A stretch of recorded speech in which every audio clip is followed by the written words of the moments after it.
select for dinner. It's something that really is best left to rot down for quite a while before you use it. All right. You also don't want your birds digging holes for dust baths in the beds, as we talked about before. They will dig a hole somewhere and take that dust bath, especially in the heat of the summer. But you can kind of channel that. We had a sandbox for a while until the dogs ate it.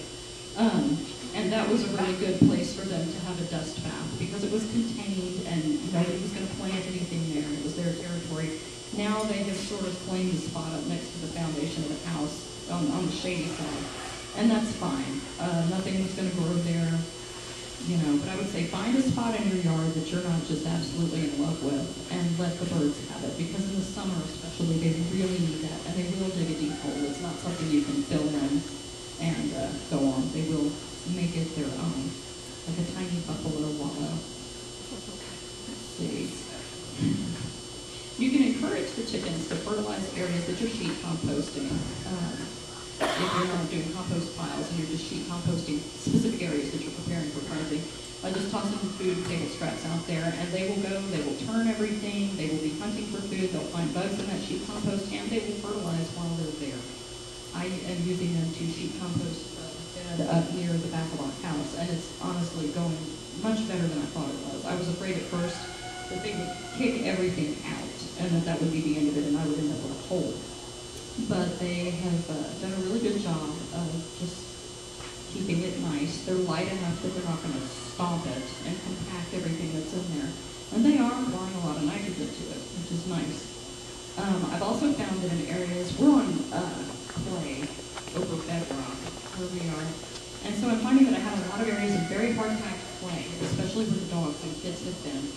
And I'm finding that if I take a handful of seed out there, or especially something really fine that they have to work for more than layer pellets, like millet, or an extra handful of the seed that we give the parakeets, something real small and tasty and motivating, and toss it out there on that hard-packed clay, but they will scratch it up pretty thoroughly to get the seeds. And it's not tilling. It's not like taking your tiller out there. But what they will do is they will scratch up enough of the soil that you can start some pioneer species out there, some annuals or something that you can throw out there and get some seeds started so that the roots loosen up the soil. And then you can start rehabilitating that area and building the soil further. Let's see. Other ways that your chickens can help build your soil. Eggshells and feathers. I have read different things about whether to put eggshells in the compost if you have chickens, and I wasn't sure. I didn't do it for a long time, and then I finally decided, if a chicken who's calcium deficient will eat eggshells, if it's okay in nature, it's probably okay in the compost bin. And so that's what we do. We rinse them out, put them in the compost bin. If chicken needs a calcium boost, it's right there. And if not, it breaks down into minerals for the soil. Feathers. We'll go to the next slide. There's Wanda molting this past spring. She was a very unhappy girl. It was a huge molt, and we had tons and tons of feathers that really looked like it had snowed. This is actually not the worst part of her molt. Gather up those feathers. If they're just dropping one at a time, it's not worth it. But if you've got one hen or a bunch of hens that are all molting, put that stuff in the compost pile or in your sheet compost. It's keratin. It's the same stuff our feathers, our hair, and nails are made of, and it's protein. It breaks down to nitrogen, and it'll look better in your compost pile than it will gunked up in all the corners around your house where the wind will blow those feathers otherwise. Let's see. Next slide. Thank you. This is Wanda checking on me when I was cleaning the bathroom one morning. She just had to see what I was doing. Now that we've gone over the main ways chickens can work for you in the garden, I want to quickly cover a few ways to make sure your garden works for them. Those of you who are experienced chicken keepers know this already, but it's good to reiterate, and it's certainly stuff that I needed to know when I first started keeping chickens.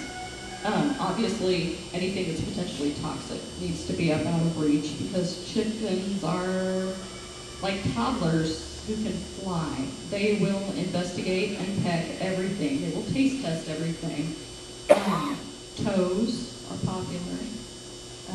cameras. I've gotten my camera lens pecked more than once. If you have child-proofed or dog-proofed your garden area already, you're ahead of the game. If not, you may want to walk through with an eye to what could a chicken get in trouble with here. Two things that I hadn't really thought about before we had chickens are string and things like pieces of busted water balloons. So if your kids or you are kind of folks who like to throw strings and water balloons all over your yard, just make sure that stuff's picked up. Apparently chickens can mistake strings for worms or snakes and can hurt themselves trying to eat it. And of course nobody needs to be eating water balloon pieces, and they're colorful and can look like food. So that's a problem if you're running a circus in your backyard like I am. Let's see, and, okay, next slide. If you free range and have dogs like mine who are large, loud, and protective of your chickens, you're going to have less to worry about from feral cats and hawks during the day, although, as with anything else, there are no guarantees.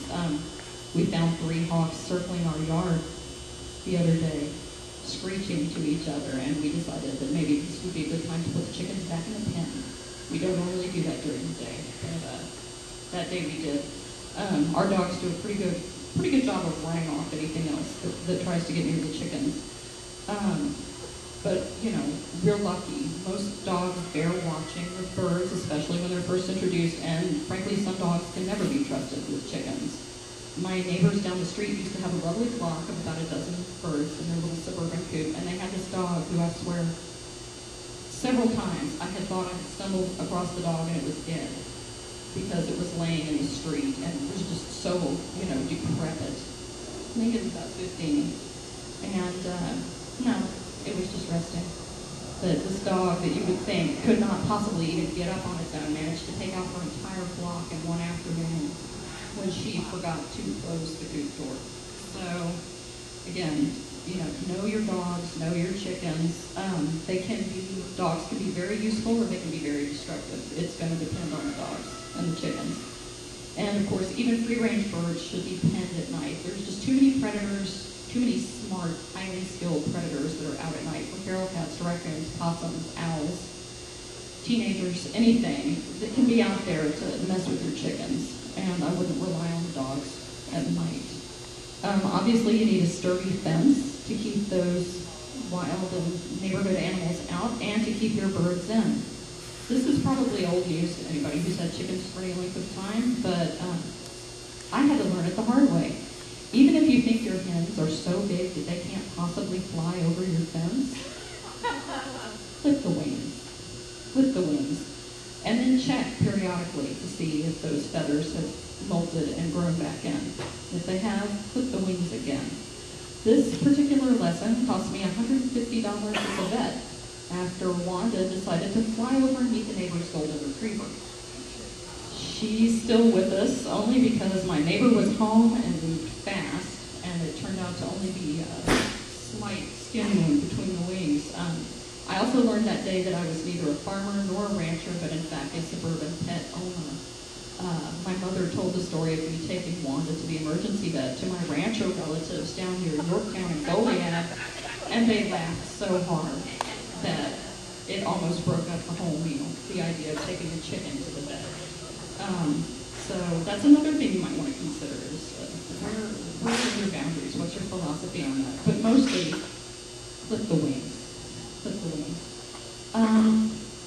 Last slide.